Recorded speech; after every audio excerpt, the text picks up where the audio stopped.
रूस और यूक्रेन का संकट बाजार को परेशान कर रहा है। मई 2020 के बाद आज हमने सबसे बड़ी गिरावट बाजार में आते हुए देखी है। साफ तौर से निफ्टी यहां पर 6% की गिरावट के साथ 815 अंक गिरा है, 16,243 पर बंद हुआ है। इसके अलावा अगर आप सोना देखें तो 1959 के लेवल पर पहुंचा है। इसके अलावा कच्चा तेल $100 के पार पहुंच चुका है। रुपया आज 109 पैसे गिरकर बंद हुआ है। अब ऐसे में एक आम निवेशक के जहन में अपने पोर्टफोलियो को लेकर चिंता तो जरूर होगी ही, लेकिन आपको घबराने की जरूरत नहीं है, क्योंकि ईटी मनी बनो अपना फाइनेंस मिनिस्टर आपको आपकी आर्थिक राह पर ले जाने के लिए आपके साथ हमेशा खड़ा है। आपको हर पल हम बताते हैं कि आपके पोर्टफोलियो में आपके लिए मुनाफे की बात क्या है। नमस्कार, मैं हूं आपके साथ कविता थपलियाल। शुरुआत करते हैं ऑन द शो के साथ।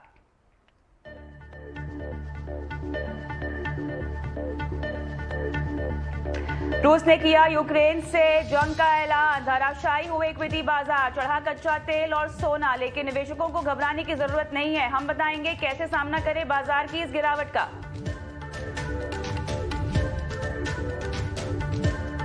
शॉर्ट टर्म लक्ष्य कैसे करें पूरे, लंबी अवधि के लक्ष्यों का मतलब क्या होता है, जानिए गोल प्लानिंग की अहमियत।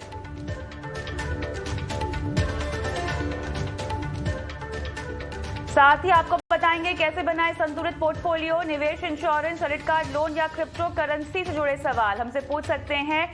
ईटी मनी बनो अपना फाइनेंस मिनिस्टर पे अपने सवाल भेजिए। 9619873567 ये वो नंबर है जहां पर आपको व्हाट्सएप करना है। आप चाहें तो अपने सवाल वीडियो के रूप में भी हमसे पूछ सकते हैं।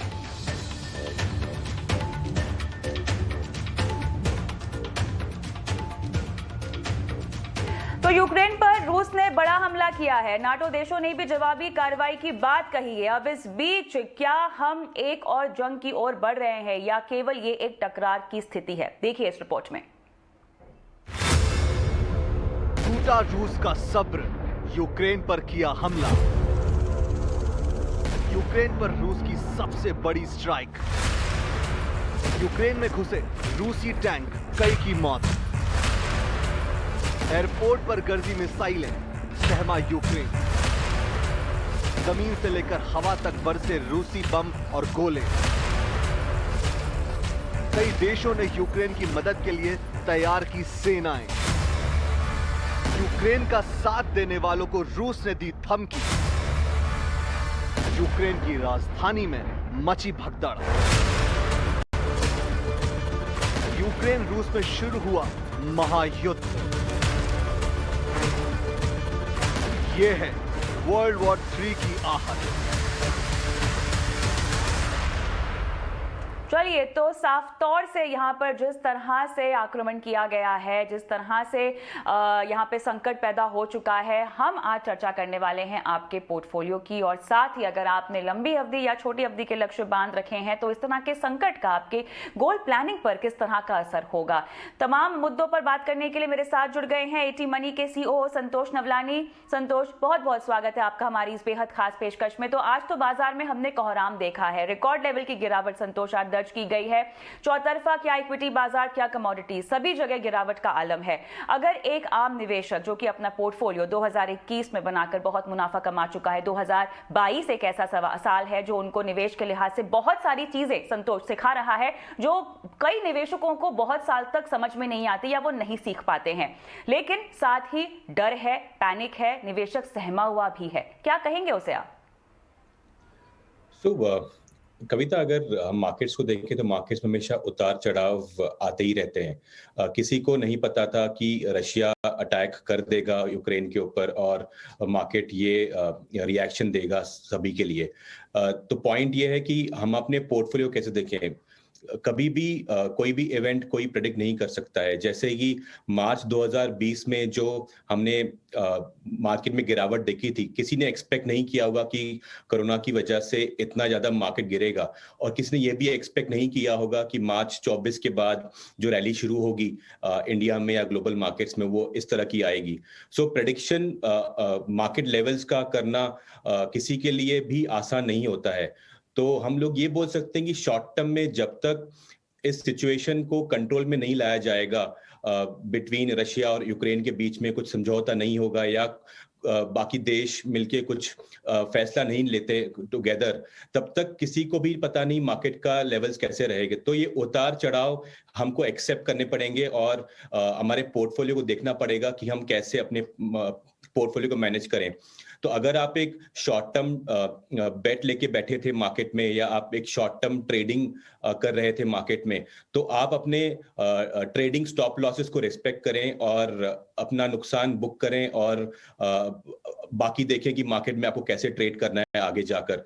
लेकिन अगर आप एक इन्वेस्टर हैं, एक आप निवेशक हैं और ट्रेडर नहीं हैं, तो ये बहुत अच्छा समय हो सकता है अपने पोर्टफोलियो को रिव्यू करने का, उसके एसेट एलोकेशन को देखने का और उस एसेट एलोकेशन को रीबैलेंस करने को अच्छा मौका माना जा सकता है कि आप अगर आपका पोर्टफोलियो में बहुत गिरावट आई है, जैसे मार्केट पिछले 1 या 1.5 महीने में कम से कम 10% का गिरावट आया है, तो ये आपको मौका दे सकता है कि आप अगर मार्केट से बाहर बैठे हुए थे या आपने इन्वेस्ट नहीं किया था क्योंकि 2021 में मार्केट ने रैली दी थी, तो आप ये मौका ले सकते हैं और सस्ते में स्टॉक्स और छोटी लेवल पे म्यूचुअल फंड्स खरीद सकते हैं, जो कि आपको शायद अच्छा रिटर्न देगा लॉन्ग रन में। तो आप अगर 3 से 5 साल का होराइजन लेके चल रहे हैं यहाँ से, तो आपको घबराने की कोई जरूरत नहीं है और आप अपने एसेट लोकेशन को देखिए, उसको रीबैलेंस करिए।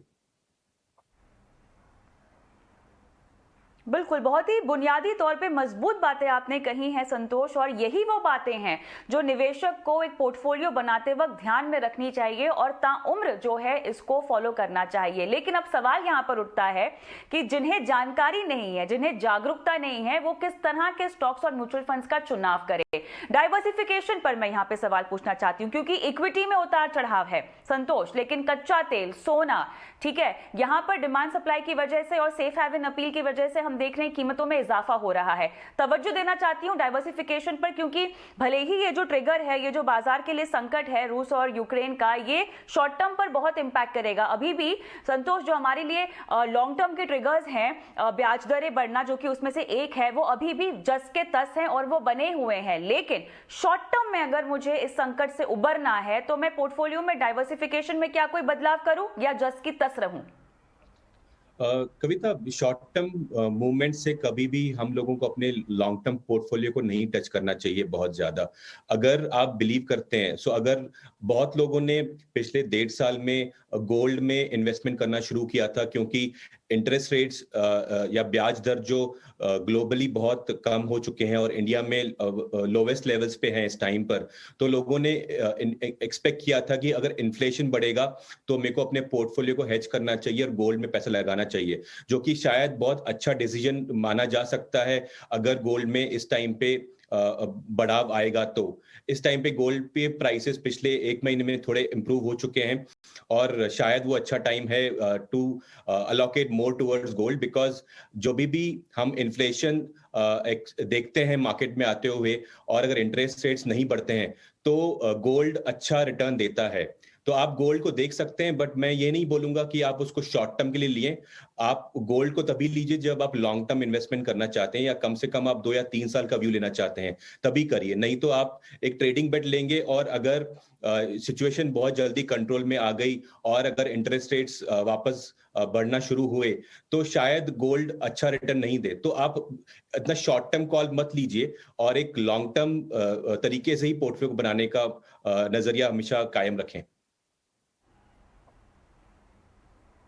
बिल्कुल, और ये आप सब तब कर सकते हैं जब आपके आर्थिक लक्ष्य तय हो। तो संतोष, चर्चा को आगे बढ़ाते हैं। गोल प्लानिंग आपके आर्थिक लक्ष्यों को सेट करने का, इन्हें बांधने का, इन्हें तय करने का, निर्धारित करने का महत्व क्या है, ये बताएं अब।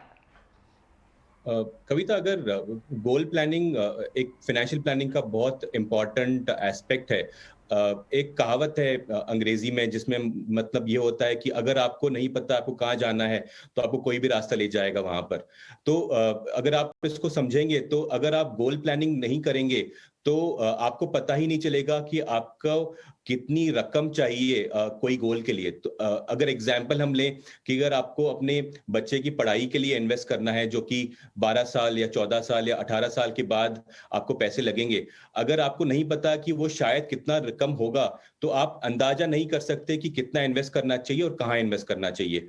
वैसे ही गोल कुछ और भी हो सकता है। आपकी रिटायरमेंट प्लानिंग का गोल हो सकता है, आपका एक ड्रीम होम खरीदने का गोल भी हो सकता है। तो अगर आपको गोल नहीं पता, उसकी कितनी राशि लगेगी आपको 10 साल बाद या 15 साल बाद, 18 साल बाद, तो आप प्लान नहीं कर पाओगे आपको कितना इन्वेस्टमेंट करना चाहिए और कौन से इंस्ट्रूमेंट्स में इन्वेस्ट करना चाहिए, कितना रिस्क लेना चाहिए। तो बहुत जरूरी है कि आप एक प्लान बनाएं पहले, और उस प्लान में बनाने के बाद अपने रिस्क एपेटाइट या इन्वेस्टर पर्सनालिटी जो हम बोलते हैं, उसको समझ के आप अपना निवेश तय कीजिए कि कितना मुझे हर मंथली एसआईपी करनी है या हर साल कितना इन्वेस्ट करना है।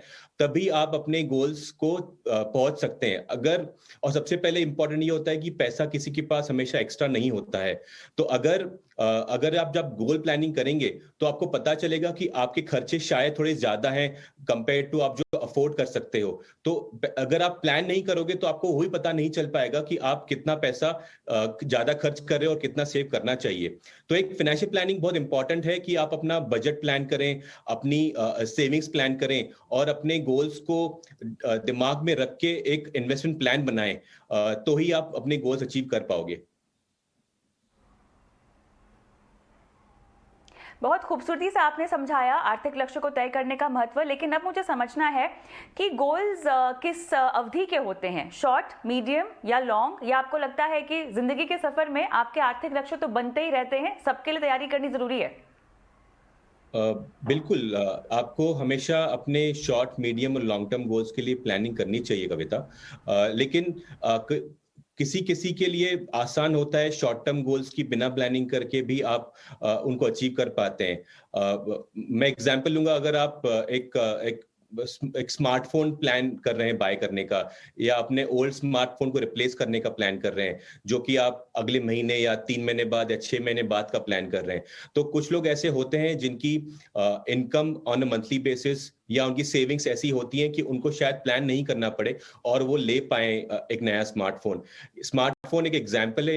एक वेकेशन भी हो सकता है, या फिर कुछ हम घर पे रिनोवेशन का काम भी कराना चाहते हैं। तो ये शॉर्ट टर्म गोल्स कुछ लोगों के लिए ऐसे होते हैं कि शायद उनको प्लानिंग नहीं करनी पड़े, बट कुछ लोग ऐसे होते हैं कि उनकी सेविंग्स इतनी नहीं होती है कि ये बिना प्लानिंग के ले पाए या अचीव कर पाए। तो प्लानिंग करना इंपॉर्टेंट उन लोगों के लिए हो जाता है।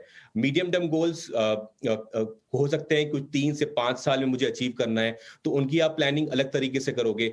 लॉन्ग टर्म गोल्स जो रिटायरमेंट प्लानिंग होती है या बच्चों की एजुकेशन की प्लानिंग होती है, या कोई आदमी सिंपल प्लान ये भी करता है कि मुझे 1 करोड़ रुपए जमा करना है अगले 20 सालों में, या 2 करोड़ जमा करना है अपने 20 सालों में। तो डिपेंडिंग ऑन आपका गोल का वैल्यू क्या है और वो कितना दूर है, आप उसको प्लान कर सकते हैं। और इसको अचीव करने के बहुत सारे तरीके होते हैं। आप शॉर्ट टर्म में कैसे इन्वेस्ट करेंगे बहुत अलग होगा, मीडियम टर्म के लिए कैसे करेंगे वो अलग होगा, लॉन्ग टर्म के लिए कैसे करेंगे वो अलग होगा। अच्छा, एक चीज जो अमूमन संतोष मुझसे लोग पूछते रहते हैं जब फाइनेंशियल प्लानिंग की बात होती है, और फाइनेंशियल प्लानिंग में क्योंकि हम लॉन्ग टर्म गोल्स को और प्लानिंग को इतनी इंपॉर्टेंस देते हैं कि कहीं ना कहीं लोगों को ये गलतफहमी हो जाती है कि अगर आप फाइनेंशियल प्लानिंग या पोर्टफोलियो का सहायता लेते हैं ना, तो आप अपनी आज को एंजॉय नहीं कर पाएंगे। तो मतलब आपको जो है डिलेड ग्रेटिफिकेशन का इस्तेमाल करना होगा। कहीं ना कहीं वो आपके फायदे में तो आता ही है, लेकिन फाइनेंशियल प्लानिंग का एक मकसद तो ये है कि आप अपने आज अपने हर दिन को इस तरह से एंजॉय करें कि आपको अपनी लॉन्ग टर्म गोल्स की ज्यादा परवाह ना करना पड़े। उनको आप सही तरह से योजनाबद्ध तरीके से सेट करें, निवेश करें और साथ ही अपने आज को भी सुरक्षित कर सकते हैं। तो अपने लॉन्ग टर्म गोल्स को ध्यान में रखते हुए कैसे मैं अपने आज को भी सुरक्षित रखूं और अपने आज को भी एंजॉय करूं अपने कमाए हुए पैसे से और अपने कमाए हुए पैसे के मुनाफे पर से? सो कविता, बहुत आसान है अगर हम लोग कुछ सिंपल स्टेप्स को फॉलो करें। हमारी लाइफ में हम जो पैसा कमाते हैं आपकी सैलरी से या अपने बिजनेस की इनकम से, जैसे भी हम पैसा कमाएं, हर आदमी का मकसद ये होता है कि बेटर क्वालिटी ऑफ लाइफ जी जाए, ना कि जस्ट फ्यूचर में बट प्रेजेंट में भी। So better quality of life achieve करने के लिए हम लोगों को पैसा खर्च करना पड़ता है, लेकिन खर्च उतना करना चाहिए जो हम अफोर्ड कर सकते हैं। और अफोर्डेबिलिटी मेजर करने के लिए कि हम कितना अफोर्ड कर सकते हैं, बहुत आसान ये होता है कि आप उतना ही पैसा खर्च करें जो आपके बैंक अकाउंट में आता है। आप अगर शॉर्ट टर्म चीजों के लिए लोन लेना शुरू करेंगे या क्रेडिट कार्ड की पेमेंट्स मिस करेंगे और उनको पोस्टपोन करेंगे, तो ये बहुत महंगा पड़ सकता है आपकी फ्यूचर फाइनेंशियल प्लानिंग के लिए। तो आप शॉर्ट टर्म चीजों में उन्हीं में खर्चा करिए जो आप अफोर्ड कर सकते हो। और अगर आप अफोर्ड नहीं कर सकते तो सबसे पहले प्लानिंग ये होनी चाहिए कि आपको अपनी इनकम बढ़ाने पे फोकस करना चाहिए। और जब हम इनकम बढ़ाते हैं तो दो चीजें होती हैं, हमारे खर्चे हम अफोर्ड कर सकते हैं और हमारी सेविंग्स बढ़ती है। एक सिंपल रूल ऑफ थंब होना चाहिए हमारे पास कि हम जो पैसा कमा रहे हैं, हमारा कम से कम 15 से 20 से 25% सेविंग्स होनी चाहिए। अगर वो सेविंग्स नहीं है तो सबसे पहले आप एक इमरजेंसी फंड बनाइए। इमरजेंसी फंड रहेगा तो आप उसको यूज कर सकते हैं अपने शॉर्ट टर्म गोल्स के लिए भी, और या फिर कोई अनप्लान्ड इमरजेंसी के लिए भी। आप एक अलग से बजट भी बना सकते हैं कि ये मेरा एक अनप्लान्ड खर्चों का बजट है जो कि मैं खुशियों पे खर्च करूंगा, या स्मार्टफोन बाय करने में खर्चा करूंगा, या दिवाली में हम लोग कभी खर्चे करते हैं तो उसमें खर्च करूंगा। सो आप अगर प्लानिंग करेंगे अपने इमरजेंसी और इंटेलिजेंस बजट, अगर मैं वो यूज कर सकता हूं वर्ड, तो बेटर होगा। और एक बार आपने ये कर लिया है तो आप बहुत अच्छे से अपनी फाइनेंशियल प्लानिंग फ्यूचर के लिए कर सकते हैं, जो कि आपके खर्चों में आके दुविधा नहीं डालेगा। आपको कभी ऐसा फील नहीं होगा कि अगर मेरी SIPs चल रही हैं या हर महीने में इन्वेस्ट बराबर कर रहा हूं तो अगर मेरा प्रेजेंट कॉम्प्रोमाइज हो रहा है। ऐसा कभी नहीं होगा अगर आप अपना इमरजेंसी फंड कर रहे हैं, आप अपनी आमदनी और अपने खर्चों को मैच करने की कोशिश कर रहे हैं और एक सेविंग्स का गोल लगा रहे हैं कम से कम 15 से 20 से 25%। ऑलराइट, तो यहाँ पर आपने बहुत बखूबी समझाया गोल प्लानिंग के महत्व को, और सबसे अहम बात जो आपने शुरुआत में कही कि उतार चढ़ाव तो बाजार की फितरत है, यहाँ पर जो लंबे समय तक टिका वही सिकंदर है। बहुत बहुत शुक्रिया संतोष नवलानी, आपने समय निकाला और दर्शकों को मार्गदर्शन दिया उनके फाइनेंशियल पोर्टफोलियो को लेकर।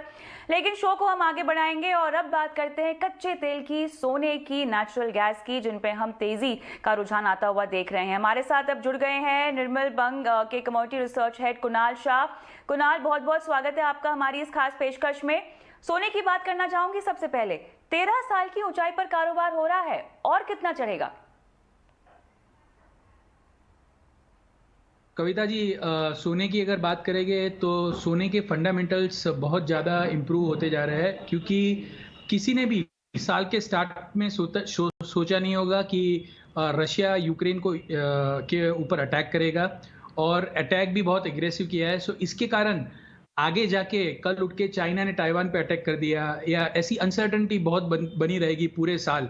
सो मेरी राय में ये जियोपॉलिटिकल प्रीमियम का फैक्टर गोल्ड में बन जाएगा। दूसरा, ये जो भी जियोपॉलिटिकल टर्मोइल चल रहे हैं, ऊपर से पूरे वर्ल्ड में इन्फ्लेशन हाई है, तो आगे जाके आने वाले दिनों में ग्लोबल GDP ग्रोथ कम होने वाला है। और जब ग्लोबल GDP ग्रोथ कम होने वाला है तो आप निवेश कहाँ करेंगे? सो इक्विटी मार्केट में जैसे हमने देखा करेक्शन आया, सो आप निवेश के लिए आपके डे बाय डे विकल्प कम होते जाएंगे, क्योंकि आपको रिटर्न नहीं मिलने वाला है आगे। जो आपने 2020-2021 में जो रिटर्न कमाए रिस्की एसेट से, वो ये साल मुमकिन नहीं है, क्योंकि यूएस में आगे जाके शायद मार्च नहीं तो अप्रैल नहीं तो मई इंटरेस्ट रेट बढ़ने वाले हैं, और इंटरेस्ट रेट बढ़ते ही ग्रोथ पे असर आने वाला है। सो गोल्ड बहुत ही अच्छा इन्वेस्टमेंट का विकल्प है। मैं आपके साथ जितने भी शो इंक्लूडिंग दिवाली से लेके उसके बाद भी एक ही चीज़ कह रहा हूँ, गोल्ड का फ्यूचर बहुत अच्छा है। मुझे मौजूदा स्तरों से भी 2 साल में 10,000 रुपये की तेजी नज़र आ रही है गोल्ड में। 60,000 61,000 के लेवल आपको 2 साल में गोल्ड में देखने मिलेंगे। जब यूएस का ब्याज दर बढ़ेगा तब थोड़ा बहुत नीचे आएगा, पर स्ट्रक्चरल व्यू गोल्ड में तेजी का है। और कोई भी डिप आती है, डिक्लाइन आती है, इसमें आप बाइंग कीजिए।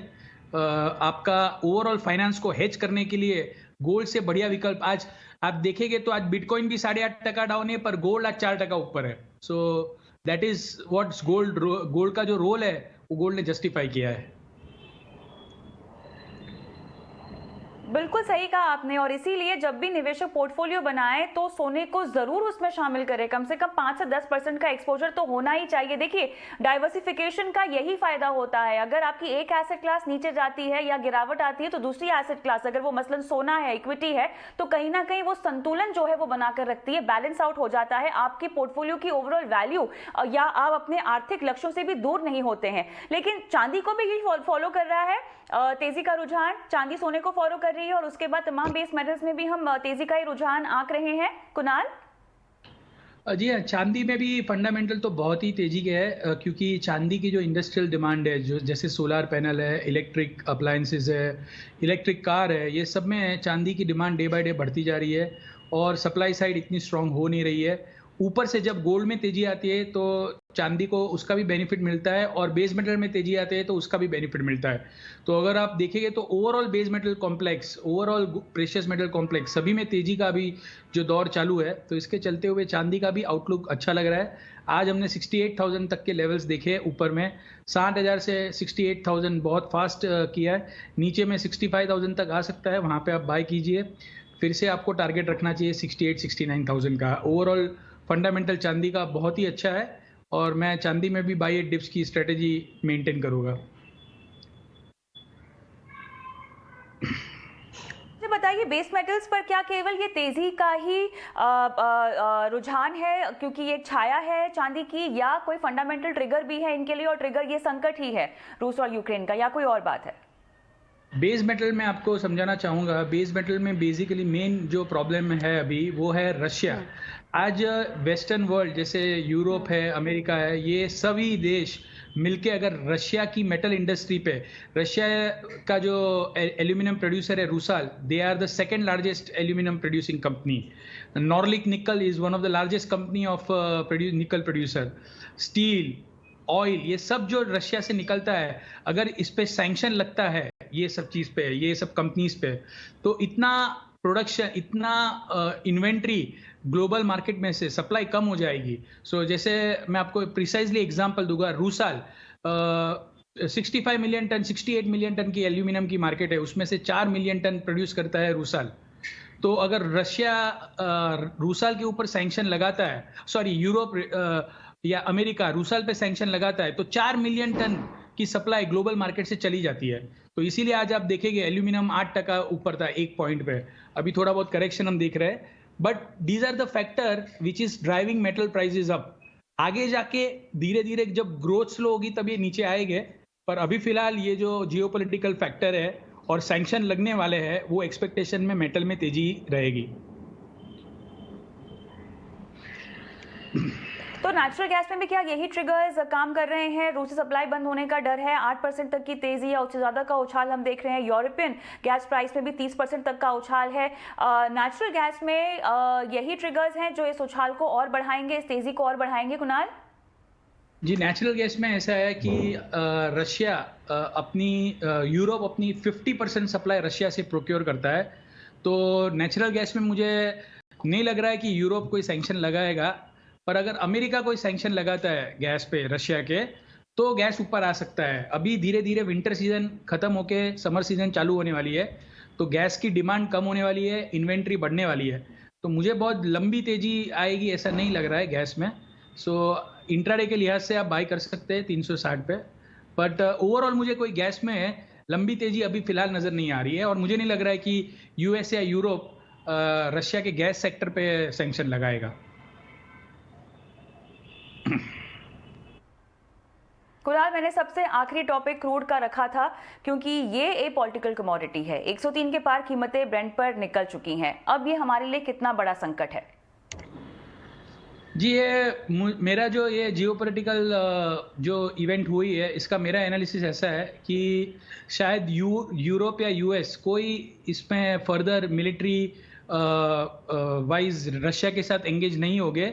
तो धीरे धीरे ऐसा हो जाएगा, यूक्रेन के जो पार्ट से जो रशिया क्लेम कर रहा है, वो रशिया उसके ऊपर क्लेम अथॉरिटी कर देगा। तो मुझे लग रहा है एक आध हफ्ते में ये क्राइसिस सॉल्व हो जानी चाहिए। ये जो भी 2-3 दिन कच्चा तेल ऊपर रहता है, वही, उससे ज़्यादा मुझे तेजी नज़र नहीं आ रही है। सो इंडिया के पॉइंट ऑफ व्यू से अगर आप पूछेंगे, एक हफ्ता या मैक्सिमम 4 या 5 दिन आपको ये सब भाव देखने मिल सकते हैं। पर कोई लंबी तेजी के आसार नजर नहीं आ रहे। तो आपको नहीं लगता है कि बढ़ी हुई फ्यूल कीमतों का असर हमारे जेब पर पड़ेगा, आम आदमी की जेब पर पड़ेगा और महंगाई बढ़ेगी? देखिए, जो अभी मार्केट में जो बात है कि इलेक्शन के बाद फ्यूल के प्राइसेस बढ़ने हैं, वो तो बढ़ने हैं थोड़े बहुत, क्योंकि इतने प्राइसेस बढ़ने के बाद भी हमने कोई प्राइस हाइक नहीं लिया है recently. India requires the revenue from the petrol and diesel in order to run our country well. So मुझे लग रहा है कि सब फैक्टर्स ऐसे प्ले करेंगे हो गए कि धीरे धीरे इलेक्शन के पहले ही कच्चे तेल में थोड़ा बहुत करेक्शन आ जाएगा, और मुझे लगता नहीं है वरी करनी चाहिए। जब सब अभी फिलहाल ऐसा लग रहा है कि सब बढ़ जाएगा, ऑयल $120 हो जाएगा, मैं ऐसा नहीं मान रहा हूँ। मुझे नहीं लग रहा है कि यूरोप या यूएस फुल फ्लेज वॉर में आएंगे रशिया के साथ, then it is a third world war. और ऐसा होता है तो कच्चा तेल 120 भी हो सकता है और 150 भी हो सकता है। सो मैं ऐसा समझूंगा कि ये जो वेस्टर्न लीडर्स है उनमें थोड़ी सैनिटी प्रिवेल करे, और मेरी राय में बहुत लंबी तेजी या बहुत फट जाएगा ऐसा नहीं लग रहा है। बिल्कुल। गुनाल शाह, बहुत बहुत धन्यवाद, आपने समय निकाला, दर्शकों को बताया कमोडिटीज के लिहाज से क्या रणनीति अपनानी चाहिए। तो बेसिकली आज के शो में अब तक जितनी भी हमने चर्चा की है, आपको बस यही बताने का, समझाने का मकसद है कि आपको इस तरह की गिरावट से डरना नहीं है, बल्कि अगर आपने अपने पोर्टफोलियो में डाइवर्सिफिकेशन, एसेट क्लास का डाइवर्सिफिकेशन के नियम को फॉलो किया है, तो आज अगर आपने इक्विटी में गिरावट देखी है तो सोना, चांदी, बेस मेटल्स और कच्चे तेल में अगर आपने डाइवर्सिफाई करके रखा है तो शायद आपका पोर्टफोलियो इतनी गिरावट की चपेट में नहीं आता। लेकिन हमारी ये चर्चा आगे भी जारी है, हम रुकेंगे फिलहाल एक छोटे से ब्रेक के लिए, लेकिन ब्रेक के उस पार आपको बताएंगे कि कैसे अब ये तो शॉर्ट टर्म ट्रिगर है जो हम संकट की बात कर रहे हैं, लेकिन उसके अलावा अभी भी बढ़ती हुई ब्याज दरें और बॉन्ड यील्ड्स और महंगाई हमारे लिए एक ऐसे ट्रिगर्स हैं जो कि लंबे समय तक हमारे साथ रहेंगे। आपको कैसे उसको टैकल करना है, बात करेंगे इस पर इस छोटे से ब्रेक के बाद।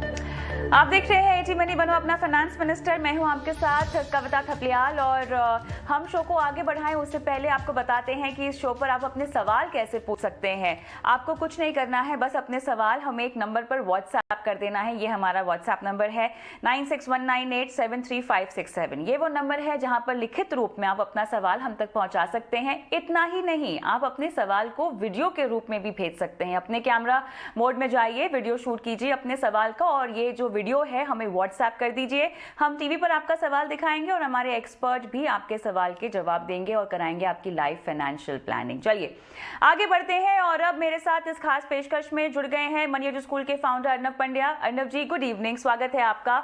साफ तौर से जो आक्रमण किया गया है रशिया की तरफ से यूक्रेन पर, इसका हम सबको अंदेशा था, लेकिन ये इतनी जल्दी हो जाएगा इसके बारे में किसी ने नहीं सोचा था, इसकी उम्मीद नहीं थी। लेकिन अब देखना यह है कि ये कितना लंबा चलता है। साथ ही नाटो देशों ने जो कहा है कि वो किसी भी तरह से सहयोग करेंगे यूक्रेन का, लेकिन यूक्रेन ने भी कह दिया है कि वो सरेंडर नहीं करेगा, साफ तौर से, साफ कड़े शब्दों में। तो अब हमें देखना है कि ये कितने दिनों तक चलेगा। अब इस बीच बाजार में गिरावट कितनी गहराएगी, पोर्टफोलियो में गिरावट जो अभी देख रहे हैं वो कितना डरे, इसको लेकर हम निवेशकों को एक समझाइश देने की कोशिश कर रहे हैं। कितना लंबा आप इस पूरे मामले को फैलता हुआ देख रहे हैं, इसका असर कितना गहराता हुआ देख रहे हैं पोर्टफोलियो के लिहाज से?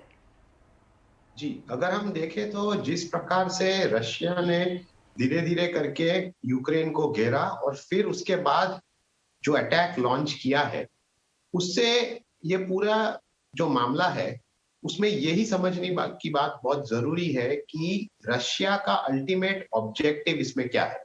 क्योंकि देखिए, बहुत सारे एनालिस्ट हैं, उनका यही मानना था, खास करके इक्विटी मार्केट्स में, कि ये जो रशिया का जो पूरा शो ऑफ स्ट्रेंथ है उसमें अल्टीमेटली अटैक की नौबत नहीं आई। और क्योंकि ये अटैक हुआ है, इसीलिए आज आपने पूरे इक्विटी मार्केट्स में, दुनिया भर के इक्विटी मार्केट्स में एक शार्प सेल ऑफ देखा। अब रशिया की स्ट्रेटेजी पर सब कुछ निर्भर करता है, क्योंकि अगर उनका ये गोल है कि वो यूक्रेनियन कैपिटल तक पहुंचकर वहां पर जो गवर्नमेंट है एग्जिस्टिंग उसको उठलाकर अपना सपोर्ट वाली कोई गवर्नमेंट वहां इंस्टॉल कर दे और फिर अपने ट्रूप्स विड्रॉ कर दे, तो ये जो पूरा मामला है वो एक छोटे समय में खत्म हो जाएगा। लेकिन अगर इसमें उनको रेजिस्टेंस मिला, यानी कि लोकल यूक्रेनियन पॉपुलेशन के पास से अगर वहां पर रेजिस्टेंस हुआ और ये गुरिल्ला वॉरफेयर जैसी स्थिति वहां पर उत्पन्न हो गई, तो ये मामला थोड़ा लंबा चल सकता है और इससे आपको अपने पोर्टफोलियो पर असर सीधा दिखेगा। इसीलिए ये देखना बहुत जरूरी है कि ये पूरा रशिया की जो स्ट्रैटेजी है और वो जिस तरह से इसे इम्प्लीमेंट करती है उसका नतीजा क्या आता है, क्योंकि हमें इसे रोज पर हर रोज देखना पड़ेगा कि उसमें एडवांस किस तरह से होता है।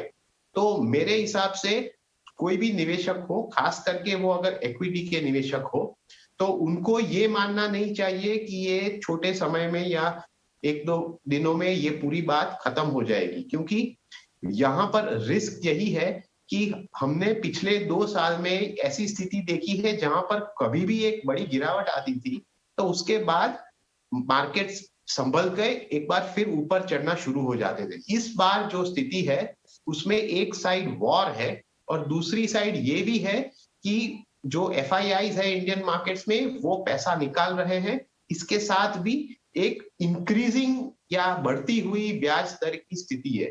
तो मेरे हिसाब से कोई भी निवेशक हो उनको पहले घबराना नहीं चाहिए, ये एक normal part of equity markets है, लेकिन इस बार ये भूल भी नहीं करनी चाहिए कि ये छोटे समय में खत्म हो जाएगा। उनको एक थोड़ा लंबा प्रोलॉन्ग्ड पीरियड ऑफ अनसर्टेनिटी के लिए तैयार रहना चाहिए। बिल्कुल, आपने ये बिल्कुल सही कहा है और एक चीज जो मैं बार बार कह रही हूं कि ये जो समय है उन निवेशकों के लिए जो कि पहली बार बाजार में आए हैं बहुत कुछ सीखने वाला है। साथ ही अगर आप निवेश की प्रक्रिया को समझना चाहते हैं और बने रहना चाहते हैं, अगर आपके अंदर वो शिद्दत है, वो ईमानदारी से आपने अपना पोर्टफोलियो बनाया है, तो बाजार की ये चाल आपको बहुत कुछ सिखाएगी। ये तो बात हुई है एक शॉर्ट टर्म ट्रिगर की, और हो सकता है कि हम जो उथल पुथल देखे पोर्टफोलियो में अर्नब जी वो शॉर्ट टर्म के लिहाज से हो, लेकिन अभी भी लॉन्ग टर्म ट्रिगर्स पोर्टफोलियो के लिए क्या हैं, क्या कंसर्न्स हैं? देखिए, अगर आपका पोर्टफोलियो हो, इक्विटी हो या डेट हो, इक्विटी में जो कंसर्न्स है आज की तारीख में वो यही है कि इस प्रकार की अनसर्टेनिटी के साथ जो इकोनॉमिक इंपैक्ट आएगा वो कितना बड़ा होगा। तो ये एक नेगेटिव इकोनॉमिक इंपैक्ट से जो ओवरऑल इकोनॉमी है उस पर अगर थोड़ा नेगेटिव इंपैक्ट आता है तो उससे जो इक्विटी पोर्शन है वहां पर असर होगा। दूसरी बात इक्विटी में ये भी है कि जो भारतीय बाजार में थोड़ी ओवर वैल्यूएशन की चिंता थी कि जो पीज यानी कि प्राइस अर्निंग्स रेशियो जो थोड़े बढ़ गए थे वो कहां तक करेक्ट होते हैं और वो क्या रीजनेबल हो जाते हैं ताकि एक बार फिर से थोड़ा बाइंग इंटरेस्ट आ जाए। ये एक साइड हुई इक्विटी बाजार की। लेकिन जब डेट की साइड हम देखें तो वहां पर भी कई सारी चिंताएं हैं, क्योंकि जिस तरह से यूएस के फेडरल रिजर्व ने अंदेशा दे दिया है कि वो इस साल थोड़े एग्रेसिव तरीके से इंटरेस्ट रेट्स बढ़ाएंगे, तो उसके चलते हुए भारत में भी ब्याज की दरें बढ़ने वाली है और इससे टेम्पररीली हमको एक रिलीफ मिली है, क्योंकि आरबीआई ने अपने पिछले पॉलिसी में रेट्स बढ़ाई नहीं थी, लेकिन आगे जाते ये बढ़ेगा। और खास करके अगर ये कॉन्फ्लिक्ट के हिसाब से अगर इन्फ्लेशन शूटअप हो जाता है तो इन्फ्लेशन शूटअप होने से तो ब्याज दरें पर प्रेशर जरूर आएगा। देखिए, ये पूरे कॉन्फ्लिक्ट में 2 बहुत इंपॉर्टेंट एरियाज है जो ध्यान में रखने। पहली चीज है नेचुरल गैस और ऑयल, जहां पर रशिया एक बड़ा सप्लायर है। तो ये 2 मार्केट्स में अगर कोई डिसरप्शन आता है तो उसका सीधा असर हमारे पे पड़ता है, क्योंकि हम जो ऑयल है उसे इंपोर्ट करते हैं तो उसका इन्फ्लेशन का इफेक्ट आ जाएगा। दूसरी बात ये भी है कि यूक्रेन जो है वो उसे यूरोप का ब्रेड बास्केट कहा जाता है, क्योंकि वहां पर जो एग्रीकल्चरल कमोडिटीज और फूड की चीजें जो उगाई जाती है वो ओवरऑल इंटरनेशनल फूड प्राइसेस पे इंपैक्ट करता है। तो आज आप देखेंगे तो व्हीट से लेके सोयाबीन से लेके सभी चीजें ये जो प्राइसेस है इंटरनेशनल मार्केट में वो बढ़ गए हैं। तो ये 2 डेंजर है कि फूड प्राइसेस और फ्यूल प्राइसेस, अगर ये इन्फ्लेशन को बढ़ावा देता है तो फिर उसे टैकल करना थोड़ा डिफिकल्ट होगा। तो इसीलिए डेट की साइड पर भी हमारे पास ये चैलेंजेस है कि ये दो आइटम्स अगर बढ़ने लगती है तो इन्फ्लेशन भी बढ़ सकता है। अब अगर इस माहौल में किसी निवेशक को अपने पोर्टफोलियो में से रिस्क कम करना हो तो क्या करना चाहिए? या अगर डाइवर्सिफाई करना हो, लार्ज, मिड या स्मॉल, अगर इन तीनों कैटेगरीज के बारे में ही मैं समझना चाहूँ तो क्या लार्ज कैप में अपना पोर्टफोलियो थोड़ा सा हैवी कर दें? जी, अगर देखिए, पहली बात यह है कि हर एक व्यक्ति को दो चीज पर ध्यान देना है। पहली बात की एसेट एलोकेशन, यानी कि आपको अपना पूरा जो पोर्टफोलियो है वो equity, debt, gold, real estate, ये सभी सेक्टर्स में अपने नीड के हिसाब से बांटना चाहिए। तो ये एक चीज हुई। दूसरी बात हुई कि जब आप कोई एक स्पेसिफिक एसेट क्लास में जाते हैं, मान लीजिए कि जैसे हम अभी बात कर रहे हैं इक्विटी की, तो इक्विटी में भी थोड़ा डाइवर्सिफिकेशन जरूरी है। और वो डाइवर्सिफिकेशन इसलिए है क्योंकि वो आपकी रिस्क टेकिंग क्षमता के मुताबिक हो। तो अगर कोई एग्रेसिव इक्विटी इन्वेस्टर नहीं है लेकिन आपको इक्विटी का एक्सपोजर चाहिए, तो आपका गोल यही होना चाहिए कि इक्विटी का जो एक्सपोजर है उसमें एक बड़ी मात्रा आप लार्ज कैप्स की तरफ मोड़ दे। क्योंकि वहां पर क्या होता है कि देखिए, इस प्रकार के माहौल में जब पूरा बाजार गिरता है तो ऐसा नहीं है कि लार्ज कैप्स नहीं गिरेगा, लेकिन लार्ज कैप्स की volatility over a period of time कम होती है, तो आपको चिंता वहां पर कम होती है। तो अगर आप उस प्रकार के निवेशक हैं जिनको थोड़ा इक्विटी पोर्टफोलियो में स्टेबिलिटी चाहिए, तो आप लार्ज कैप्स की तरफ ध्यान दीजिए। और वो करने के लिए आपके पास लार्ज कैप फंड्स है, आपके पास फ्लेक्सी कैप फंड्स भी है। देखिए, फ्लेक्सी कैप फंड्स को ये फ्लेक्सिबिलिटी है कि वो कोई भी मिड या स्मॉल, लार्ज कहीं पर भी निवेश कर ले, लेकिन हम देख रहे हैं कि जो पोर्टफोलियो इनका होता है वो 70 to 75% लार्ज कैप्स में होता है। तो ये एक प्रॉक्सी होता है लार्ज कैप्स के लिए। तो large cap funds, large and mid cap funds और फ्लेक्सी कैप फंड्स, ये अगर आपने अपना थोड़ा ज्यादा रकम इक्विटी का एक्सपोजर यहीं पे डाल दिया तो आपकी थोड़ी वॉलेटिलिटी कम हो जाएगी। लेकिन जो एग्रेसिव इन्वेस्टर्स है वो थोड़ा मिड कैप और स्मॉल कैप में अगर उनका एक्सपोजर थोड़ा ज्यादा हो तो वो ठीक है, लेकिन उनको यही याद रखना है कि ऐसा ना हो कि इस प्रकार के पैनिक सेलिंग में वो यहां से निकल जाए और फिर जब प्राइसेस बढ़ जाए तब वापस एंट्री करने का सोचे। आपका रेगुलर इन्वेस्टिंग चालू रहना चाहिए और अपने गोल्स के मुताबिक उसे कंटिन्यू कीजिए। इस प्रकार की माहौल या इस प्रकार की सिचुएशन से आपको घबराना नहीं है और उसमें जल्दबाजी में कोई डिसीजन लेना नहीं। अर्नब जी, सोने का क्या करें जहां पर कीमतें आने वाले वक्त में भी बढ़ती हुई हमें दिखाई दे सकती हैं? जी, अगर आपके पास अपने पोर्टफोलियो में सोना का एक एक्सपोजर होना जरूरी है, क्योंकि देखिए वो इसी प्रकार के सिचुएशन के लिए काम आता है जहां पर सब कुछ अगर गिर रहा हो तो आपको सोने में स्टेबिलिटी या इवन इनफैक्ट राइज देखने को मिलेगा, जैसे आपने आज या पिछले कई थोड़े दिनों में देखा है। लेकिन सोने का जो एक्सपोजर है वो ओवरऑल पोर्टफोलियो के मेरे हिसाब से 10% से ज्यादा नहीं होना चाहिए। अगर आपके पास इतना नहीं है, थोड़ा कम है, तो धीरे धीरे करके उसे बढ़ाइए। लेकिन इमीडिएटली आपको सोने में बड़ी रकम निवेश करने की जरूरत नहीं है। अगर आपके पास थोड़ा एक्सपोजर है तो रेगुलर इन्वेस्टिंग शुरू कर दीजिए और धीरे धीरे करके पोर्टफोलियो का परसेंटेज बढ़ाइए। अगर आपके पास आज की तारीख में सोना नहीं है तो as a means of diversification ये एक बहुत अच्छा माध्यम है। तो उसमें भी आप अगले महीने से या इसी महीने से एक रेगुलर इन्वेस्टिंग शुरू कर दीजिए, तो आपको over a period of time जैसे सोने की प्राइसेस में उतार चढ़ाव होंगे, आपको एक धीरे धीरे करके आप वहां पर एक्सपोजर बढ़ा सकेंगे।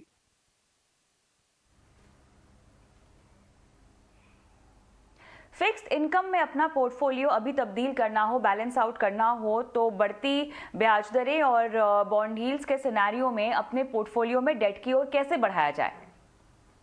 जी, देखिए, जो फिक्स्ड इनकम का सिनेरियो है वो बहुत ही डिफिकल्ट है, क्योंकि आप एक साइड आज की तारीख में ब्याज की दरें कम है, यानी कि अगर आप फिक्स्ड डिपॉजिट में निवेश करना चाहो तो वहां पर आपको बहुत कम रेट ऑफ रिटर्न मिलेगा। लेकिन धीरे धीरे करके ब्याज दरें बढ़ रही हैं। हमने देखा है कि ऑलरेडी बैंक्स ने 10 से 15 बेसिस पॉइंट यानी कि 0.0 टू 0.0515% अपनी फिक्स डिपॉजिट की ब्याज की दरें बढ़ा दी है एक बार। लेकिन ये जैसे जैसे ओवरऑल इकोनॉमी में रेट्स बढ़ेंगी, यहाँ पर भी रेट्स फिक्स डिपॉजिट की आपको बढ़ती दिखेगी।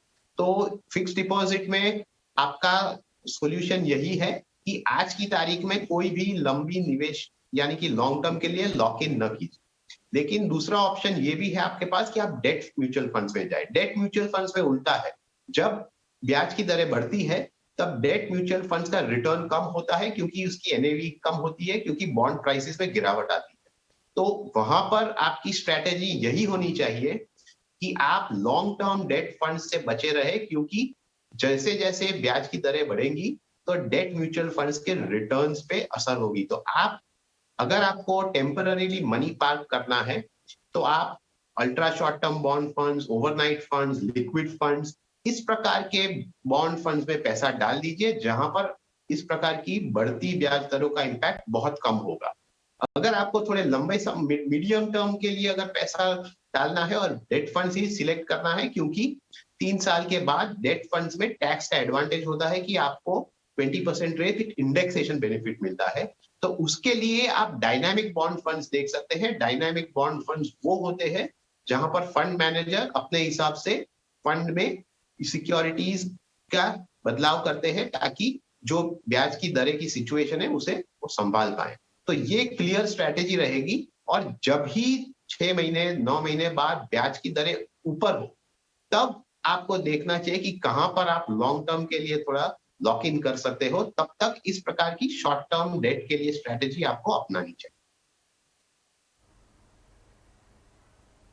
चलिए, बहुत बारीकी से आपने समझाया है कैसे अपने पोर्टफोलियो को डाइवर्सिफाई करना चाहिए या पोर्टफोलियो में विस्तार करना चाहिए। देखिए, आज के शो का मकसद यही था कि हम विस्तृत तरीके से आपको ये बताएं कि मौजूदा स्थिति क्या है, इस संकट के पीछे कारण क्या है और इस संकट का आपके पोर्टफोलियो में छोटी अवधि में और लंबी अवधि के लिए किस तरह के ट्रिगर्स है, किस तरह का असर पड़ेगा। लेकिन अब शो को आगे बढ़ाने का वक्त आ गया है। उससे पहले मैं बता दूं दर्शकों को कि सवाल कैसे पूछ सकते हैं हमारे इस शो पर। बेहद खास शो है जो आपकी फाइनेंशियल प्लानिंग करवाता है, आपके हर आर्थिक सपने को पूरा कराता है। इसके लिए आपको बस अपना सवाल हमें व्हाट्सएप कर देना है। नंबर लिखिए 9619873567। ये वो नंबर है जहां पर लिखित रूप में सवाल भेज सकते हैं, यानी व्हाट्सएप कर सकते हैं। आप चाहें तो वीडियो के रूप में भी अपना सवाल हम तक पहुंचा सकते हैं। वीडियो शूट कीजिए और वीडियो हमें अपलोड कर दीजिए इस व्हाट्सएप नंबर पर। और बात हुई है वीडियोस की ही, तो हमारे एक दर्शक है सुजॉय कुमार दास। इन्होंने अपना सवाल हमें वीडियो के रूप में भेजा है, आइए देख लेते हैं। मैडम, मैंने म्यूचुअल फंड में इन्वेस्ट किया था 2017 में लास्ट में, जिससे मेरा SBI का फोकस फंड और SBI international access invest equity एसओ में 1 लाख रुपये इन्वेस्ट किया हूँ। मुझे म्यूचुअल फंड के बारे में उतना जानकारी नहीं था। मैं आपका शो देख के लमसम इन्वेस्ट किया हूँ। रिसेंट एक्सिस ग्रोथ अपॉर्चुनिटी और पारंपरिक फ्लेक्सी कैप में 50,000 जो डायरेक्ट प्लान है। और मैं चाहता हूँ कैनरा रोबो को blue chip, Kotak emerging equity और निपॉन इंडिया स्मॉल कैप में 25,000 लमसम इन्वेस्ट करना चाहता हूँ 25 साल के लिए, जो मैं बाद में धीरे धीरे बढ़ाना भी चाहता हूँ। और मैंने आपका शो देख के SIP स्टार्ट किया SBI स्मॉल कैप और SBI फोकस फंड, जिसमें मैं 1,000 रुपया इन्वेस्ट करता हूँ। और मैं चाहता हूँ कैनरा रोबो को इमर्जिंग इक्विटी मिड कैप में axis mid cap, large cap में मीरा एसेट लार्ज कैप में इन्वेस्ट करना चाहता हूँ 1,000 रुपया 25 साल के लिए, जो मैं बाद में धीरे धीरे बढ़ाना चाहता हूँ। मैडम, मेरा ये पोर्टफोलियो सही है या गलत, या फिर मुझे कौन सा फंड में SIP करना चाहिए, आप थोड़ा बताएंगे तो मेहरबानी होगा। नमस्ते मैडम, जय हिंद। सुजॉय कुमार दास, बहुत बहुत धन्यवाद, आपने अपना सवाल हमें भेजा है। भारतीय सेना में जवान हैं हमारे भाई, और अच्छा लगा आपने अपना सवाल हमें भेजा और इतने विस्तार पूर्वक भेजा है। लेकिन आपका जवाब देने से पहले मैं स्वागत करना चाहती हूं हमारे दूसरे मेहमान का। बोनांजा पोर्टफोलियो के VP अर्जुन गोयल भी हमारे साथ जुड़ गए हैं। अर्जुन, हमने यहाँ पर सवाल सुना है सुजॉय कुमार दास का और इन्होंने काफी विस्तार से अपना पोर्टफोलियो हमें भेजा है। 25,000 रुपए का ये अभी निवेश कर रहे हैं। फंड्स के नाम आपके पास हैं। अर्जुन, बताएं रणनीति क्या हो? कविता, जैसे सुजॉय ने बताया, उन्होंने एक्सिस ग्रोथ अपॉर्चुनिटी और पराग पारिक फ्लेक्सी कैप में निवेश किया है। तो दोनों ही बहुत अच्छे फंड्स हैं और अच्छी बात यह है कि इनको देशीय और अंतर्देशीय दोनों ज्योग्राफिकल एरियाज में जो कंपनीज हैं, अच्छी कंपनीज हैं, उनका इसमें निवेश है। तो इनका पोर्टफोलियो अगर मैं उस नज़रिए से देखता हूँ तो काफ़ी अच्छा इन्होंने देख के निवेश किया हुआ है। उसके बाद ये बात कर रहे हैं कि इनको निवेश करना है कैनारा रोबेको ब्लू चिप में, निप्पॉन इंडिया स्मॉल कैप में और कोटक इमर्जिंग ब्लू चिप में। तो वहाँ पे भी जो इनकी रणनीति है निवेश की, 25,000 रुपए निवेश करना चाहते हैं, तो वहाँ पे निवेश करें। बस वहाँ पे मेरी एक सलाह रहेगी कि वो एक बार में निवेश ना करके एसटीपी, सिस्टमैटिक ट्रांसफर प्लान के जरिए निवेश करें। और वो बहुत जरूरी है क्योंकि जैसे हम उतार चढ़ाव देख रहे हैं, तो हमें नहीं पता कि आज बाजार ऊंचे स्तर पे मिलेगा या नीचे स्तर पे हमारा निवेश होगा। तो हमें रिस्क को डाइवर्सिफाई करने के लिए एक रणनीति के तौर पे हमेशा एसटीपी के जरिए करना चाहिए। और रही बात इनकी एसआईपी की, जो एसआईपी के लिए इन्होंने भी फंड का चुनाव किया है, कैनारा रोबेको इमर्जिंग फंड और UTI flexi cap, axis mid cap और मेरे asset large cap, I think अपने क्षेत्र के बहुत अच्छे फंड्स हैं ये। और अगर इनका मैं सेक्टर एलोकेशन देखता हूँ तो एक वेल डाइवर्सिफाइड इनको पोर्टफोलियो मिलता है। जैसे अगर मेरे एसेट लार्ज कैप का कंस्ट्रक्शन क्षेत्र में हम देखते हैं तो अराउंड 6-6.5% का निवेश है। एक्सिस मिड कैप और यूटीएफ फ्लेक्सी कैप का सर्विसेज के क्षेत्र में अराउंड 10% का निवेश है। तो हम खाली म्यूचुअल फंड को नहीं देखते हैं, बट उसके वो किस सेक्टर में निवेश कर रहा है, कितना परसेंटेज निवेश कर रहा है और क्या इनको एक वेल बैलेंस पोर्टफोलियो मिल रहा है। अगर मैं उन सब नजरियों को देखता हूं तो इनका एक अच्छा चुनाव है पोर्टफोलियो का। मुझे फंड्स में कोई बदलाव करने का कोई सुझाव नहीं है मेरा, बस ये एसटीपी के जरिए करें जो इनको लमसम करना है, और एसआईपी ये अपना डेफिनेटली निवेश करें। चलिए, तो ये आपको सलाह मिलती हुई सुजॉय कुमार दास। लेकिन एक सवाल मुझे अर्नब जी को पूछना है, क्योंकि बाजार में आज हमने इतनी गिरावट देखी है, किसी को अगर लमसम निवेश करना हो तो क्या ये सही मौका है एक किश्त डाल देने का, अर्नब जी?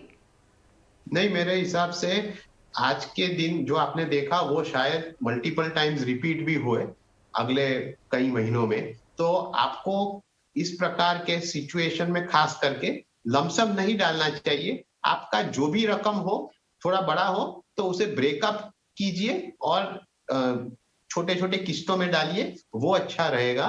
तो अगर आपको उसमें से या एसआईपी या एसटीपी नहीं करना है तो उसे 4 या 5 भाग में बांटकर कीजिए, लेकिन लमसम खास करके ना कीजिए, क्योंकि आपको पता नहीं है कि ये पूरी जो कहानी है वो किस तरफ मुड़ेगी और उसका क्या अंजाम होगा।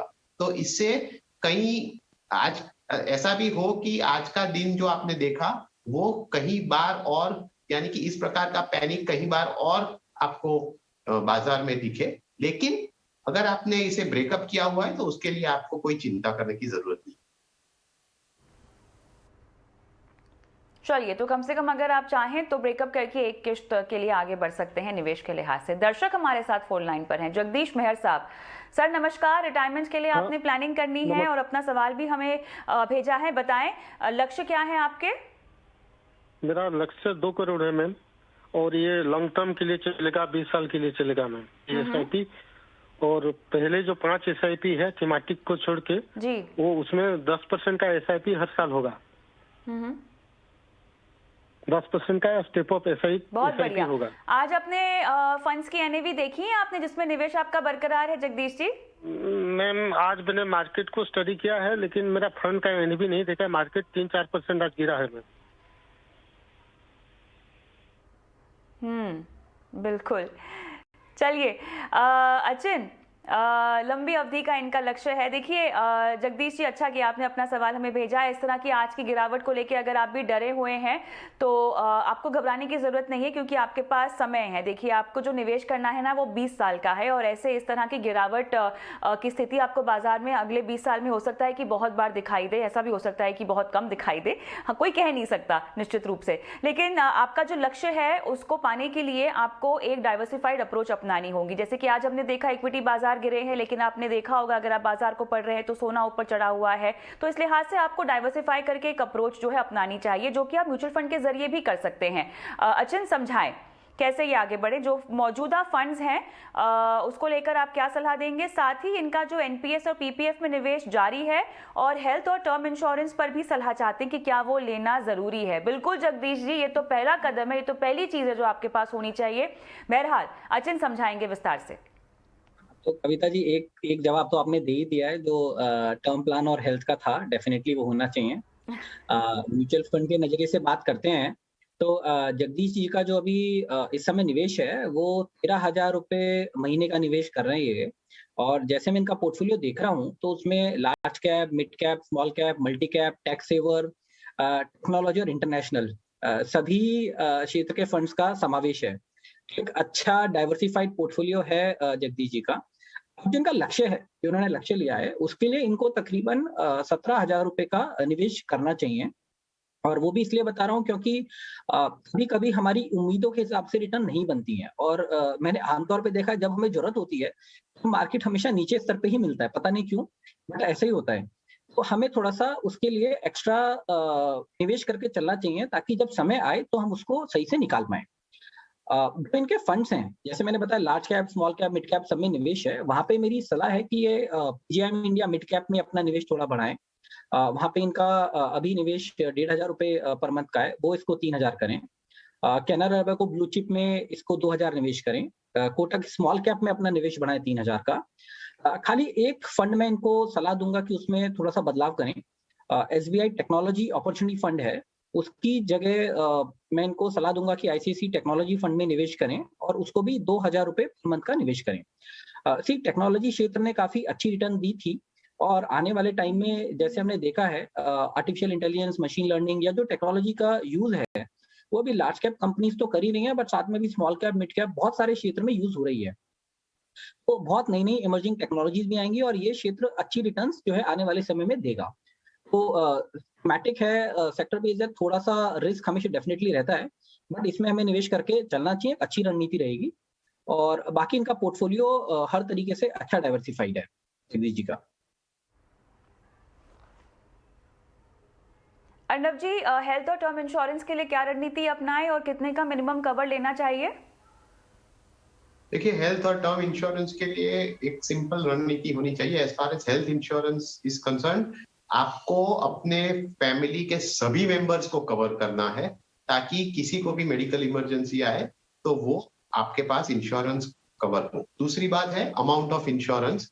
तो आप किस शहर में रहते हैं उसके हिसाब से आपको भी अपना अमाउंट ऑफ कवर पर ध्यान देना चाहिए, क्योंकि अगर आप मेट्रो या बड़े शहर में रहते हैं तो आपको अराउंड 8 to 10 लाख का कवर लेना चाहिए। अगर आप छोटे शहर में रहते हैं जहां पर मेडिकल एक्सपेंसेस की थोड़ी कॉस्ट कम हो तो आप एटलीस्ट 5 लाख का कवर आपको लेना चाहिए। As far as term insurance is concern, उनके इनकम के मुताबिक उनको ये तय करना है कि वो कितना कवर ले। लेकिन नॉर्मली हम देखते हैं कि अगर आप कमा रहे हो और एक रेगुलर जॉब में हो तो वो आप कवर आपके लिए जरूरी है, जिससे आपके डिपेंडेंट्स के पास एक अच्छा अमाउंट हाथ में आए जिसे वो निवेश करके एक रेगुलर इनकम कमा सके, जो आपके इनकम को रिप्लेस कर सके जरूरत पड़े तो ये दो चीज अगर आप ध्यान में रखते हैं तो आपके लिए अमाउंट ऑफ कवर चूज करना भी आसान हो। बिल्कुल। चलिए जगदीश जी, उम्मीद करते हैं कि आपको सलाह समझ में आ गई हो और जल्द से जल्द बदलाव जो आपको सुझाए हैं उन पर अमल कीजिएगा। बहुत बहुत शुक्रिया अर्नब जी आपका, अचिन आपका, समय निकाला, दर्शकों की सहायता की उनकी फाइनेंशियल प्लानिंग को लेकर। और आज के शो में इतना ही, लेकिन जाते जाते इतना जरूर कहना चाहूंगी कि देखिए, जो फाइनेंशियल पोर्टफोलियो होता है वो ये नहीं होता जिसकी वजह से आपकी नींद उड़ जाए। फाइनेंशियल पोर्टफोलियो वो होता है जिसकी वजह से आप चैन की नींद सो पाए। तो ये बात जरूर ध्यान में रखिएगा, निवेश को डाइवर्सिफाई कीजिए। और हाँ, आपके सवालों का इंतजार रहेगा, अपने सवाल भेजिए ना हमें, व्हाट्सएप कीजिए ना हमें। नंबर देखिए 9619873567, ये वो नंबर है जहां पर आपको अपने सवाल हमें भेजने हैं। सवाल वीडियो के रूप में भी हमें भेज सकते हैं इसी नंबर पर। बहुत बहुत धन्यवाद शो देखने के लिए, इजाजत दें, नमस्कार।